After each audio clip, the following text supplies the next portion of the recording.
Go ahead, RC. Thanks. I'm going to try to fly through some of this. One being not on topic of any debate stuff, but are you only open for debates, or do you also do like interviews and stuff too? What do you mean interviews? Like if you came on a podcast and we're talking about the Eastern Orthodoxy and stuff like that. I mean, I have done that on many. It depends on the podcast. So what do you Sure. mean? Whose Well, podcast? I mean, I don't know. There's a couple of Catholic ones out there that I would love to have you on and get you on.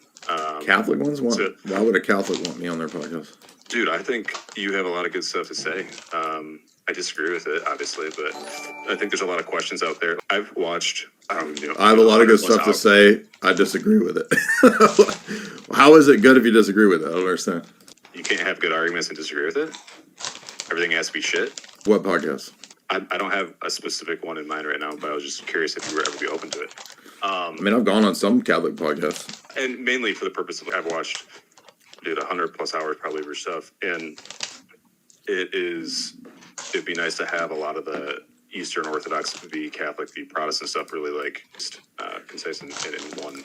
Yeah, I mean, maybe I don't know if you're new to a lot of this stuff, but I mean, there's a long backstory of just nasty interactions with a lot of these podcasts. So I don't think they want me on their podcast. So. I'm sure. Yeah. No, I know there's a lot of that. And then more on topic, just for questions and stuff. The Orthodox Church, because I'm doing my best to read up as much as I can and listen to your arguments and stuff. You guys project centralized leadership, right? It's always a council as a deciding factor. And that's the highest authority. So there's no ecumenical patriarch or anything like that. Well, there is an ecumenical patriarch, but he's not above a council. What is his position for? Identically the same as the patriarchates in the first 1,000 years had. It's a canonical honor that they have within their jurisdictions, within their synods. It doesn't mean that they tell the rest of the church what to do. Fair. So there's multiple. There's not just one. Well, historically, there are 5 patriarchates. Rome broke away from the rest of the patriarchates. So what does that say? I'm just asking right now, currently, is there one or is there multiple? There's multiple. Okay. For which jurisdictions? Well, a patriarchate, again, is just a honorary place and title for people who have a position as the bishop of a very ancient metropolitan see.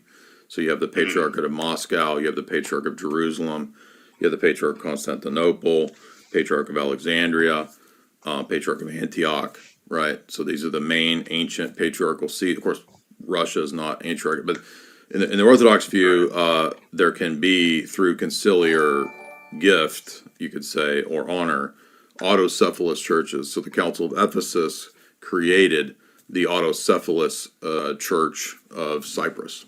Did you know that, by the way? Not off the top of my head. I'm sure I've read it somewhere. The reason I'm asking that is many Roman Catholics. There's a question. I'm sorry, I missed the question. I thought it was a statement. Many Roman Catholics. The reason I'm asking you that is that many Roman Catholics are not aware of autocephalous churches, and so when they hear that, they think it's something that we as Orthodox have made up. And what I'm saying is that if you look at the Council of Ephesus, they create out of the council the first autocephalous church. So it's a thing that your church did as well. Right. Okay. Yeah. I can understand that. So there's multiple patriarchs. There's not one ecumenical patriarch. They're all acting in that role, correct? Well, there's one person who has the title of ecumenical patriarchate, and that's Constantinople. And the reason that he has that role is because in the ancient canons, Constantinople Council 1 in 381, they said, let Constantinople or Old or New Rome have the place after Old Rome in the canonical list. So the canons of the councils gave to Constantinople the number 2 role. Yeah, Canon 3. Is that imperial or is that... Is what, imperial or apostolic? I'm giving that primacy to Constantinople. Well, if a council does it, by definition, it's a ecumenical action if it's an ecumenical council. But Rome didn't accept that until many centuries later. Are you asking me if... I'm asking the historical reasoning for Constantinople's primacy being brought up in Canon 3. To my knowledge, there's nothing apostolic about it. It is accorded to that church from the council. Does that not raise eyebrows for you at all, or no? Oh my gosh, here we go. Are you the guy that always calls in and doesn't know No, anything dude, about dude, this dude, dude, topic and has no, the same J- stupid debate every time we do This is my second time calling in. Okay, yeah, I thought, that's what I thought. Does what not reason, do you not understand what I just told you about the I auto? do, Okay, why are you I do, interrupting I'm me? just trying- No, you don't understand. Why are you interrupting? Don't interrupt me. If you listen to what I said about autocephalous churches, if an ecumenical council can grant to the Church of Cyprus an autocephalous independent status, that it doesn't matter if the church is, quote, apostolic. They have the fullness of the apostolic faith because they've been given that from an apostolic council. Ecumenical councils are apostolic councils because they're apostles' successors doing it. So there's nothing about the ecumenical patriarchate that makes it You're referring to the claim that's later on where Constantinople says maybe we have apostolic pedigree, like Rome. They don't. But that has nothing to do with whether a council can grant to these bishoprics that authority. And do you not understand that Rome accepted Constantinople as second centuries later? I don't want to dismiss what you said at all. It doesn't necessarily answer my question or my point. But to kind of give more context to that, autocephalous, excuse me, I'm going off the top of my head, so I literally might be mistaken here. You can tell me. Wasn't Ukraine given that and Russia not?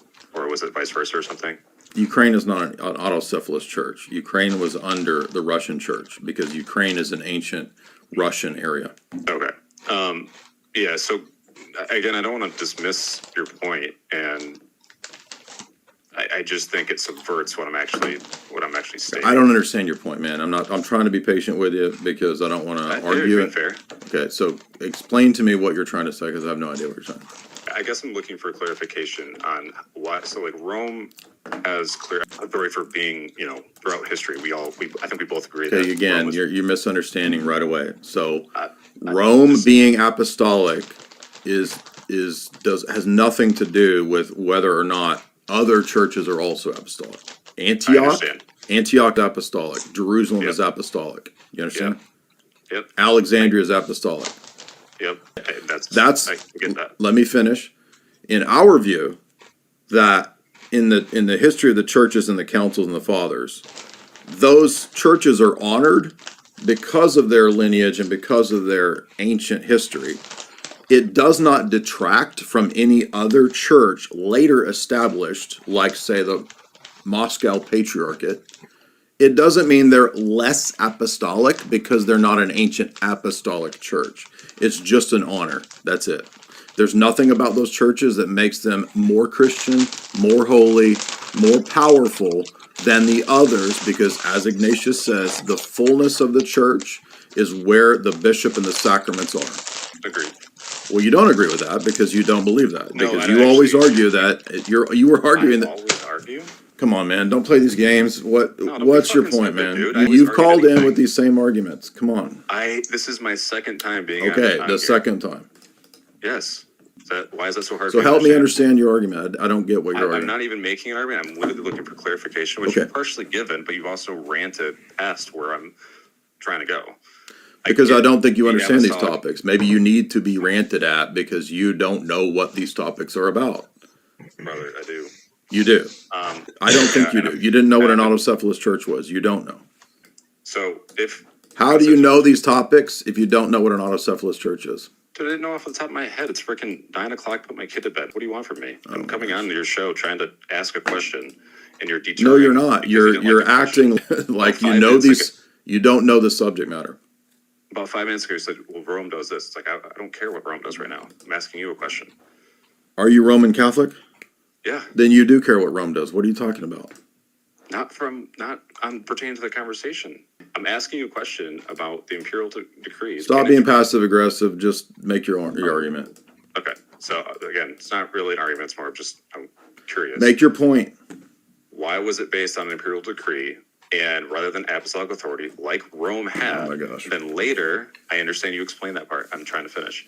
And later, you have the instance which everyone warned Constantinople about was, I think 600. I think it was St. Gregory. the East was calling themselves the universal bishop.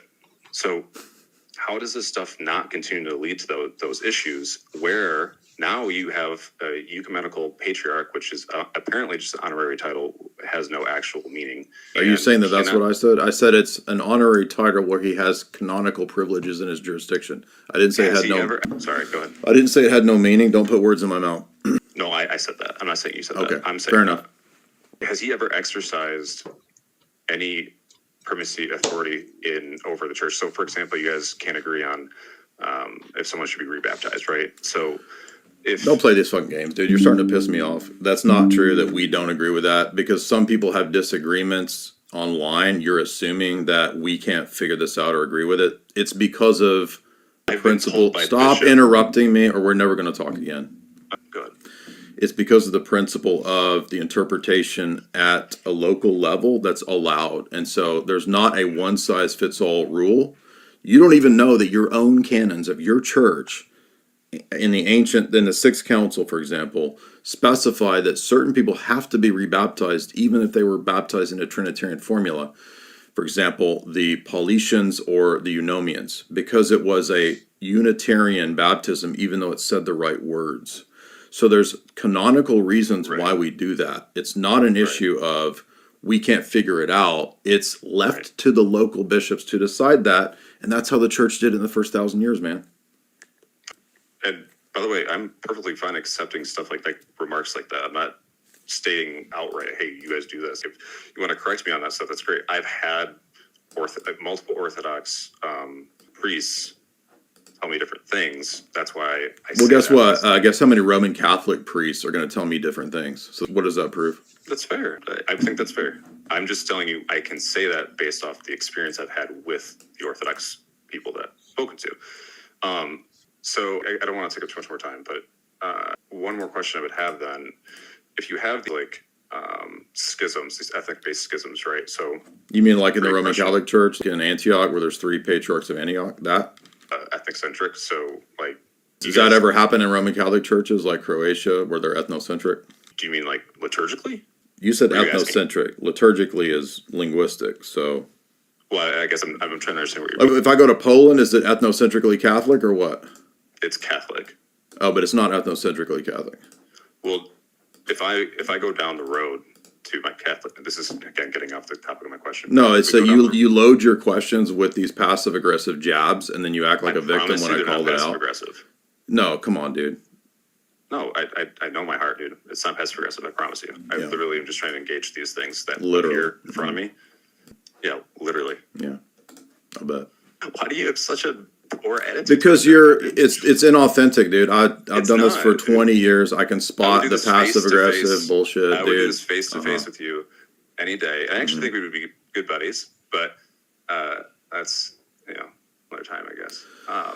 It's because you guys always act the same way and you do the same stuff, and I can tell by the way. And then you interrupt me. A year. You're asking loaded questions, and you load it with the passive aggressive jabs. So, like with your ethnocentric religion, and you know what that's getting at. You're trying to say that orthodoxy is ethnocentric, and we have these problems, as if your own freaking gay church doesn't have that problem. I guess I'm asking, in what way do we have that problem then? Are you serious, dude? You made a claim. Are Mexicans ethnocentric with their Catholicism? Meaning what? Give me an example. Oh my gosh! All right, don't ever talk to me again. Just go away. You're such a bitch. Yeah. You can't actually make good arguments, and that's why you won't even let me finish a question. Because your arguments are retarded and stupid, and they just ramble. You're saying they're loaded. They are. You think I don't know what a loaded question and a loaded statement is? If a question appears, if someone's interested in Eastern Orthodoxy and they get these. Yeah, but I don't believe you are, because you come and you ask bad faith questions. That's why. But you're saying they're bad faith, and they're just they're questions that appear polemically. All the chat believes that you're gaslighting and being a bitch. So you're calling me a bitch? I literally don't care. Well, good. That's good that you don't care, because nobody's buying your crap. That's why. It's not crap. Why don't you make an argument? Why can't you make an actual argument? Because I didn't come here to argue with you. But you did, because you're debating. So just be honest and debate. I would respect you more. I know you get a hard on from debating people. Yeah. I'm literally trying not to do that. And I'm trying to engage Eastern Orthodoxy polemically, yes. Obviously, from an apology. Okay, polemics is debating. So why are you talking bullshit again? You're not debating. I am stating that my questions, while they arrive. That's debating. Stop being such a Skittles man and just make your point like a man, dude. What's your argument? What's your question? Everyone believes you're bad faith. So you've not convinced anyone that you are good faith. You want to talk about fallacy? Stop. How's that a fallacy? It's an analysis of. Everyone like this. Everyone is saying this. I don't sound like that. Dude, we're in your chat. Of course, everyone's going to agree with you, Jay. There's plenty of Protestants in the chat. I don't want no Protestant agreeing with me. So you didn't know what autocephalous churches are, and you're here to tell me that go back to that. You said, yeah, because it's embarrassing. You said you know these topics, right? Yes, embarrass me. Go. No, I do know the topics. But you don't know a basic about church history and church governance. Dude, like I said, it's 9 o'clock. I put my kids. Oh, so that's your excuse, yeah, like because your kids are goodbye. It's a waste of time. And everybody knows you're being a slime ball. Ryak. I do know these topics, but I'm putting my kids to bed and it's 9 o'clock. 9 o'clock? So what? And everybody here saw him. They love to throw these jabs. The passive aggressive Roman Catholics will throw these. So your ethnic churches. It's like a Roman Catholic church is not ethnically based. What are you talking about? What do you even mean? What do you mean are Mexicans ethno-Catholics? Obviously you know what I mean. Ryak.